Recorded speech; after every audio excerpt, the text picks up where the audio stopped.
Hello friends, कैसे हैं आप लोग। तो आज 14 जनवरी है मेरे दोस्त। मतलब 14 जनवरी को सबसे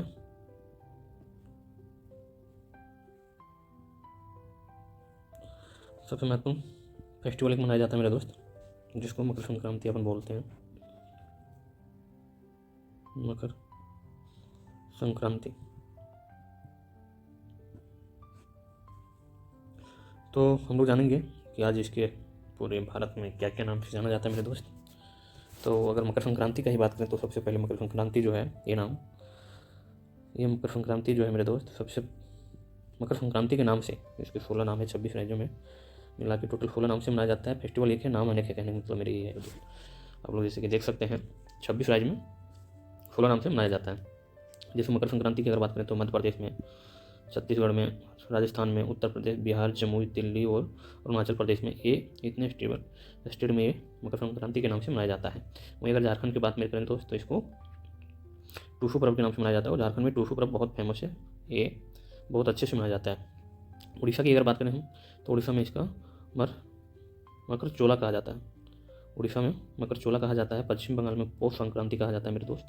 वहीं असम में इसका असम, मेघालय और मिजोरम में माघी बिहू कहा जाता है। आंध्र प्रदेश और तेलंगाना में भोगी पांडुगई कहा जाता है।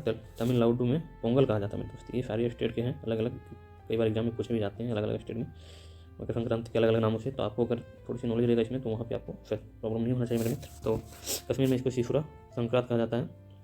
हिमाचल प्रदेश में माघ साजी, पंजाब, चंडीगढ़ और हरियाणा में लोहड़ी कहा जाता है। और ये सबसे अगर देखा जाए तो पंजाब, हरियाणा और ये सबसे महत्वपूर्ण फेस्टिवल अगर देखा जाए तो पंजाब, हरियाणा, चंडीगढ़ का ये जो है लोहड़ी फेस्टिवल जो है बहुत अच्छा फेस्टिवल है मेरे दोस्त। वहाँ पे बहुत धूमधाम से, जैसे झारखंड, बिहार में दुर्गा पूजा, छठ ऐसे मनाया जाता है, वैसे वहाँ पे लोहड़ी मनाया जाता है। उत्तराखंड में उत्तरायण कहा जाता है और गुजरात में उत्तरायण पर्व कहा जाता है। कर्नाटक में मकर संक्रांति कहा जाता है। केरला में मकर विलुक्कू कहा जाता है। मणिपुर में कसंगसु कहा जाता है।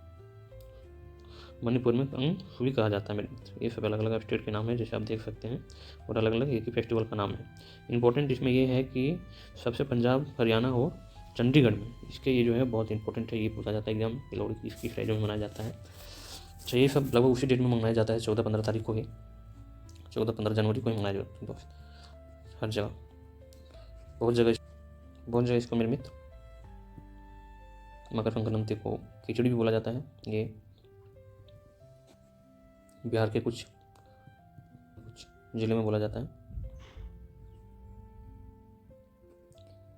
उसके बाद झारखंड में भी इसको 2-3 नामों से जाना जाता है। बुंडू बोला जाता है झारखंड में। स्थानीय भाषा में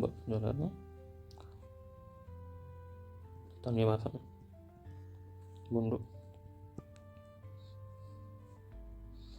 और एक और नाम इसको स्थानीय भाषा में बोला जाता है तिल संक्रांत।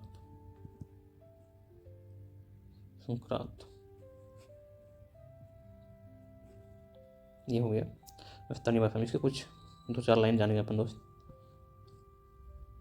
कि इसका क्या क्या बोला जाता है।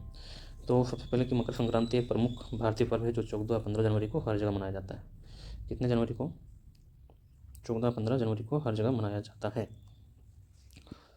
दूसरी बात, यह पर्व जो है सूर्य के उत्तरायण मतलब उत्तर की गति को के पहले दिन का प्रतीक है, जिसका मतलब यह है कि दिन की लंबाई रात से अब अधिक होगा। मतलब यहाँ से अब जो है, इससे पहले मेरे दोस्त सूरज की गति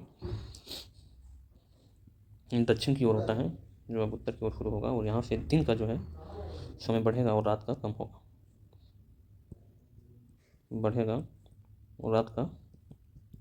होगा। मकर संक्रांति को भारत के विभिन्न भागों में अलग अलग नामों से जाना जाता है। जैसे अभी अपन पहले सबसे नाम ही जाने, जैसे मकर संक्रांति, पोंगल, उत्तरायण, लोहड़ी और माघ बिहू, ऐसे करके मतलब हर जगह अलग अलग नामों से जाना जाता है। इस दिन को खास धार्मिक अर्थात सूर्य पूजा के साथ मनाया जाता है और लोग गंगा जल से स्नान करते हैं। मतलब सूर्य की पूजा, मतलब जब सूर्य अपनी दिशा परिवर्तन करते हैं तो इसके पूजा भी किया जाता है मेरे दोस्त। यह त्यौहार भारतीय संस्कृति में विभिन्न रंग बिरंगों और सांस्कृतिक आयोजन के साथ मनाया जाता है। तो लोग बहुत धूमधाम से और खुशियों से मनाया जाता है हर जगह अलग अलग तरह से। कुछ जगह पे जैसे गुजरात में हो गया तो पतंग उड़ाया जाता है, पतंगबाजी किया जाता है। इस तरह से बहुत कुछ देखने को मिलता है मकर संक्रांति को निर्मित। मकर संक्रांति पर परिवार और मित्रों के साथ मिठाइयाँ खाने और खेलने कूदने की यहाँ मतलब मनोरंजन भी किया जाता है, खास करके मनोरंजन के लिए भी मिठाई। इस दिन लोग पक्षियों को चावल और धान के दाने खिलाते हैं, जो शुभ कामनाएँ पूरी करने के लिए समझे जाते हैं। कहने मतलब अगर उसकी देखा जाए तो अपने अनाज को कुछ से धान चावल जैसे इस टाइम आते हैं तो पक्षियों को खिलाया जाता है। इससे एक परंपरा भी है। गुजरात में मकर संक्रांति पर उत्सवी मौसम में पतंग उड़ाने का रंग रूप अनेक अनोखा महत्व है। जैसे अभी अपन बात ही कर रहे थे पतंग उड़ाने की गुजरात में, तो यहाँ पे मौसम में उत्सवी मौसम में पतंग उड़ाने का कुछ स्पेशल महोत्सव जैसे है। यह दिन हमें किसानों के जीवन में समर्पित है, परंपरा और धरोहर को समझने का अवसर प्रदान करता है। मतलब यहाँ से किसान जो है अपनी खेती फसल को काट के, मौसम चेंज होता है यहाँ से शरद ऋतु से बसंत ऋतु की ओर दुनिया बदलता है मेरे दोस्त। तो इसलिए मकर संक्रांति के भी नाम से इसे मनाया जाता है। मकर संक्रांति हमें एक नया आरंभ की भावना और खुशियों का संरक्षण करता है, जो एक नया वर्ष के साथ अपने जीवन में इन संभावनाओं को लेकर आते हैं, मतलब ये अनेक प्रकार से लेके आते हैं। थैंक यू मेरे दोस्त। अगर आपको अच्छा लगा होगा तो इस वीडियो को लाइक और सब्सक्राइब कर दीजिएगा।